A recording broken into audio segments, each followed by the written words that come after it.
Como já falamos, o RIC Rural nesse ano de 2024 comemora 15 anos na RIC TV. E a gente sempre tem mostrado reportagens que se destacaram por seu assunto e importância. Pois é, hoje vamos mostrar uma reportagem que fizemos há 5 anos sobre a importância do solo e água para o produtor ter uma boa produtividade e vida longa no seu negócio.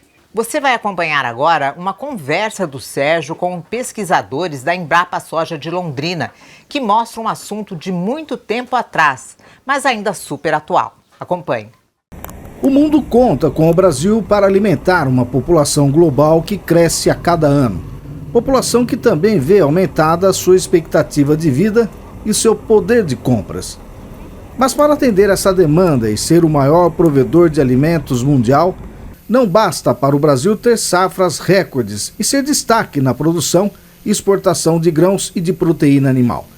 Há também que ter muita responsabilidade na produção de alimentos, que deve ser conectada principalmente com a sustentabilidade ambiental. Hoje é preciso produzir mais, mas com a adoção de tecnologias conservacionistas, respeitando a água, a flora, a fauna e principalmente o solo, práticas vitais para a boa e alta produtividade na lavoura. É improvável a um produtor rural que cultiva grande, média ou pequena área de terra ser bem-sucedido em sua atividade sem dispensar especial atenção ao seu bem mais importante, que é o solo que cultiva. O produtor rural moderno e inteligente não é o que tem as melhores e mais caras máquinas, os equipamentos de última geração, mas sim aquele que faz da terra um negócio rentável, tendo a consciência que o cuidado com a conservação do solo e com os demais recursos naturais é algo básico para a permanência na atividade. Mas, infelizmente, tem muito agricultor que ainda não se deu conta disso e está comprometendo seriamente seu negócio e seu futuro como produtor de alimentos. Para uma análise mais detalhada das atuais condições em que se encontram os solos que produzem alimentos, tomando por base o estado do Paraná, que é um dos maiores produtores do Brasil e um dos mais avançados em pesquisa sobre o solo, nós fomos até a Embrapa, em Londrina, conversar com pesquisadores dessa importante instituição de pesquisa da Agropecuária Nacional.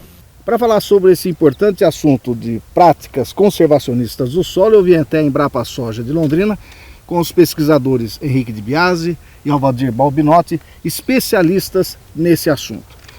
Para começarmos a falar aqui do Paraná, sobre essas práticas, boas práticas, eu queria que o Balbinotti desse uma historiada, Balbinotti, essa condição de protagonista em estudos de solo, o Paraná carrega com ele perante os seus estados daqui do Brasil, né? Queria que você desse uma historiada, como é que surgiu tudo isso? Sem dúvida, o Paraná ele é um protagonista nessa área de tanto de pesquisa, difusão de conhecimentos e aplicação do conhecimento sobre conservação do solo e da água aqui no estado, né?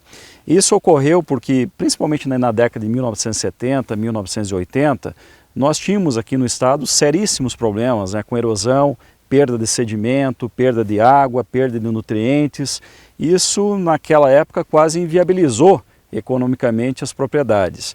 E foi um grande motivador para as pesquisas, inclusive alguns produtores pioneiros, né, em utilizar o sistema plantio direto. Então o sistema plantio direto de fato foi um divisor de águas, né? Por quê? Porque permitiu uma conservação do solo e da água muito mais aprimorada do que foi antigamente o preparo convencional, onde se arava, se gradeava o solo, né, se queimava a matéria orgânica, né. Então o plantio direto de fato mudou, né, a concepção de conservação do solo e a água. Nós tivemos uma evolução extremamente favorável, né, e aí nesse processo também a pesquisa teve seu papel, os produtores mais ainda, mas no Paraná nós não podemos deixar de esquecer, né, da assistência técnica feita pela Emater, né, com os programas específicos, né, de conservação do solo e da água. E a Par, né, uma atuação fortíssima, e o sistema cooperativista que também fortaleceu, né, com que essas informações chegassem no maior número possível de produtores. Então houve essa conversão dos sistemas de preparo do solo para semeadura direta, né. Então houve essa evolução, uma melhoria extremamente grande. Atualmente a gente vê que essa questão da conservação do solo ela atingiu um ponto, né, em que a gente vê que mesmo com o uso do sistema plantio direto, né, em muitas situações nós encontramos alguns problemas. Então a gente sempre gosta de dizer que não dá para tapar o sol com a peneira, né? Então houve uma evolução extraordinária, mas ainda temos muito que evoluir. Então dentro do plantio direto a gente sabe aí que como vem sendo conduzido hoje, nós encontramos aí alguns problemas aí, principalmente relacionados à falta de cobertura de solo, baixa taxa de infiltração de água, a questão de muitos produtores tirarem o terraço e algumas situações de plantio morro abaixo que potencializa a erosão. De Biasi, o Balbinotti disse com relação à infiltração do solo. Essa é uma condição que não é basta fazer simplesmente o plantio direto, a palhada, que já está resolvido o problema, né? Qual é o grande problema hoje que o produtor está encontrando de não ter uma boa prática? Então, como o Balbinotti colocou, o grande problema associado ao aumento dos processos erosivos nos últimos anos aqui no estado do Paraná é a diminuição da taxa de infiltração de água no solo, resultante do uso de sistemas de produção com baixa diversificação de espécies vegetais. Nós temos aqui no Paraná a predominância nas regiões mais quentes da soja e do milho segunda safra e nas regiões mais frias do soja, trigo ou soja, pastagem de aveia e azevém. Esses sistemas com baixa diversificação, eles colocam no sistema pouca raiz e pouca cobertura de solo. Como resultado disso, tem uma redução na taxa de infiltração de água. Nós temos trabalhos realizados aqui no norte do Paraná, mostrando áreas que já estão há cerca de 15 anos cultivadas no sistema soja-milho todo ano, com infiltrações aí em torno de 20 milímetros por hora. Isso quer dizer o quê? Isso quer dizer que se nós tivermos uma chuva de 40 milímetros em uma hora, que é uma chuva de intensidade razoável, mas que é bem comum de acontecer aqui na região, 20 milímetros vão infiltrar, mas 20 milímetros vão escoar, levando consigo nutrientes, né, levando moléculas de agrotóxicos e isso impactando negativamente no custo. Só para se ter uma ideia, né, perder 20 milímetros em uma hora significa 200 mil litros de água, né, saindo de 1 hectare, né, em uma hora. Isso aí tem um impacto também muito grande ambiental, né? Onde vai essa água que não vai para dentro? Essa água, a tendência dela é ela chegar até os cursos d'água, causando enchentes com maior facilidade e, por outro lado, nos períodos de seca, fazendo com que o nível do rio ou do curso d'água baixe. Então você tem muita instabilidade, né, nos cursos d'água. Por outro lado, com algumas práticas simples, como por exemplo o consórcio do milho segunda safra com a Braquiária rusisiensis, que é uma espécie que tem um alto potencial de produção de raiz, gerando porosidade no solo para que a água infiltre, e também uma grande capacidade de produção de palha, né, diminuindo o impacto do gota da chuva e retardando o escoamento superficial. Tudo isso implica num aumento interessantíssimo da infiltração de água. Nós temos resultados, numa média da região, propriedades já no primeiro ano de uso do consórcio, aumentando essa taxa de infiltração para em torno de 40 milímetros por hora.